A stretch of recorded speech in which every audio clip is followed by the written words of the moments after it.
कसूर में सैलाब मुतासरीन के लिए सऊदी अरब से आई इमदाद के हवाले से सोशल मीडिया पर बहस छिड़ गई। इमदादी सामान में सोलर प्लेट्स ही गायब हो गई। जो सामान आया जिसमें आटा और दालें, चीनी, सोलर पैनल से टेंट्स वगैरह थे, लिखा जाता है कि वो सैलाब मुतासरीन तक पहुंची नहीं। सर, एक सोशल मीडिया पर तस्वीर गर्दिश कर रही है जिसमें लिखा जाता है कि जो सऊदी अरब से कुछ फ़ंड आया, कुछ चीज़ें आई, वो सैलाब मुतासरीन की तक पहुंची नहीं। मुझे ये बताएं कि पोस्ट कैसे गर्दिश हो गई।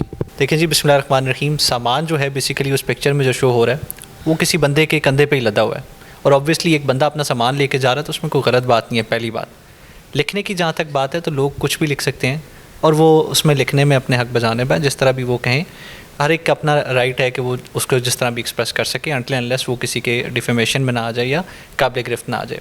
सेकेंडली बात यह है कि सऊदी एम्बेसी का जो सामान आया है वो लोगों के लिए आया है और लोगों तक ही पहुंच रहा है और थ्रू सऊदी एम्बेसी स्टाफ पहुंच रहा है जो कि उनकी हयात फाउंडेशन यहाँ पे काम कर रही है।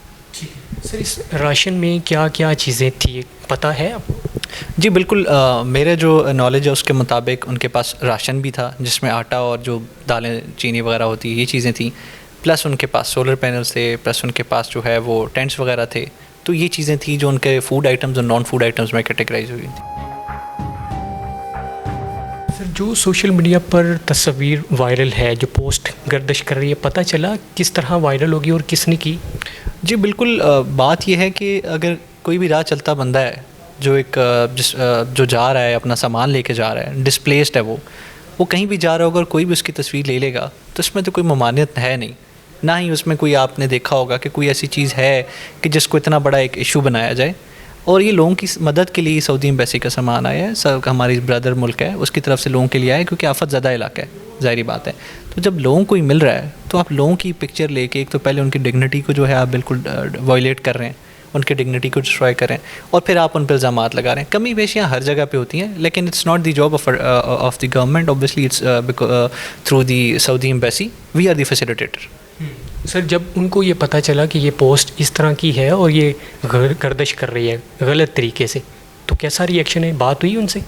जी बिल्कुल, ऑब्वियसली लोग जब अपने एक नेकी के इरादे से आते हैं तो उन पर फिर इस तरह के इल्ज़ामात लगाए जाएँ किसी भी पर्सनल बेनिफिट के लिए, तो वो मेरा ख्याल है किसी की भी मोराल के लिए जो है वो बड़ा एक नेगेटिव इम्पैक्ट उस पर हो सकता है। तो ऑब्वियसली वो वहाँ पे था लेकिन क्योंकि वो लोगों की फैसिलिटेशन के लिए आए हुए तो वो लोग अभी तक उसी तरह काम कर रहे हैं। We are just the facilitator. ये गवर्नमेंट सऊदी एम्बेसी की तरफ से ही है, सऊदी गवर्नमेंट की तरफ से है और वही इसको डिस्ट्रीब्यूट कर रहे हैं। सर, आपकी ऑफिसर्स ने भी इस पर बात की होगी, उनका कैसा रिएक्शन है? देखिए, रिएक्शन तो दिन में हज़ार खबरें गर्दिश होती हैं, अगर हर एक पे आप रिएक्शन देने लग जाए तो फिर तो आप काम से गए क्योंकि आपको काम करना ज़ाहिर बात है। आफत ज़्यादा इलाका है, सैलाब आया हुआ है, लोगों को आपने जो है सेफली रखना है, लोगों को रिहेबिलिटेट करना है, लोगों के खाने पीने का, जानवरों के चारे का, हर चीज़ का आपने इंतज़ाम करना है।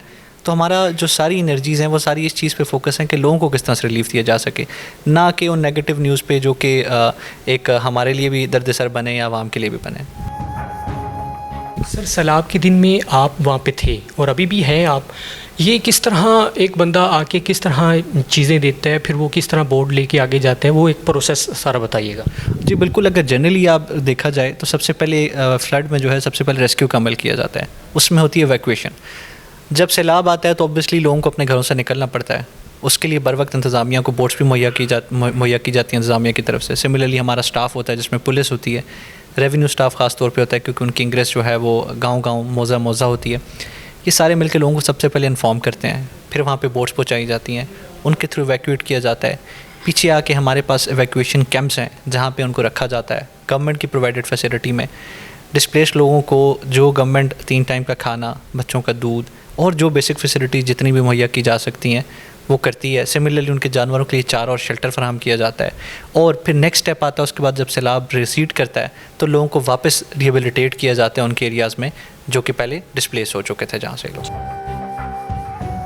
सर, सैलाब के दिन में ये भी चल रहा था कि पका हुआ खाना आप आगे नहीं लेके जा सकते, इसमें क्या चीज़ होती है?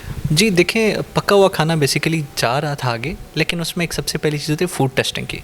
आप लोगों की जानो माल की जब हिफाजत ज़रूरी होती है, आपके बस पे होती है, तो आपको ज़रूरी है कि आप उस चीज़ को टेस्ट करके आगे भेजें। खुदा न खास्ता कोई भी शरपसंद नासिर उसमें कोई भी इशू कर लें तो लोगों की सेहत भी ख़तरे में है। जान भी ख़तरे में है। ऑलरेडी वो लोग जो कि डिस्प्लेस हुए हैं, एक आफत के जो है अंडर रह रहे हैं, तो उनके लिए ज़रूरी है। सर, जिस तरह सऊदी अरब से कुछ लोग आके यहाँ पे वो अपना एक सिस्टम लगा के लोगों को दे रहे हैं, अगर इसी तरह कोई आम बंदा कोई भी आके अगर लोगों को चीज़ देना चाहे तो उसका तरीक़ाकार क्या होता है? जी बिल्कुल, ऑब्वियसली इट्स वेरी ऑब्वियस कि यहाँ पे आके डिस्ट्रिक्ट गवर्नमेंट के साथ रजिस्टर करेंगे अपने आप को। उसके बाद हम उनको फैसिलिटेट करेंगे, उनको एरियाज़ बताएंगे हम कि यहाँ अफेक्टेड एरियाज़ हैं। अब उसमें ऑब्वियसली NGOs की अपनी भी प्रेफरेंसेस होती हैं कि किस एरिया में उन्होंने सर्व करना है, तो हम वहाँ पे उनको फैसिलिटेट करते हैं प्रॉपर अपने स्टाफ के साथ, और उनके जो अपने बंदे हैं वही सामान की डिस्ट्रीब्यूशन करते हैं।